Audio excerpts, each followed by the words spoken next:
हातातलं गेलं म्हणून रडायचं नाही. नशिबात तेच लिहिलेलं असतं जे आपल्या नशिबात असतं. थोड्या शिल्लक संकटांना पाहून घाबरायचं नाही. पुन्हा नवी सुरुवात करायची. त्याच वेगाने पुन्हा नवी हिंमत ठेवायची. आज काय होईल आणि उद्या काय होईल सांगता येत नाही, पण जोपर्यंत आहे तोपर्यंत स्वतःवर विश्वास ठेवायला शिका.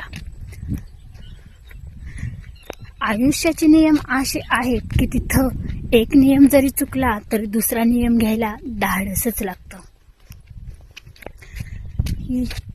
कधी आपण चुकलो तर सगळी नाती आपल्याला टॉर्चर करतात, डिप्रेशन देतात. त्यातनं स्वतःला घडायला शिका.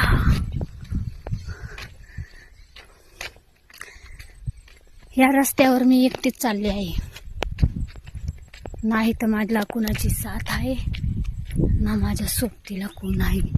स्वतःला सांगितलंय, कर नाही तर डरकायला.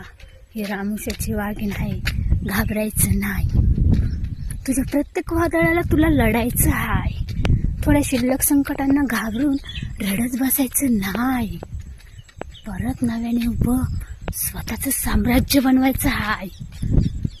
आणि बनवल्याशिवाय राहणार नाही. ज्यांनी आम्हाला वाईट वेळेत वाईट प्रसंगामध्ये सोडू गेल्यात ना, त्यांना दाखवून द्यायचं आहे.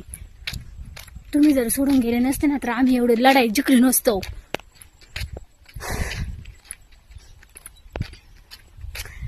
प्रेमात हरल्यात, आयुष्यात नाही.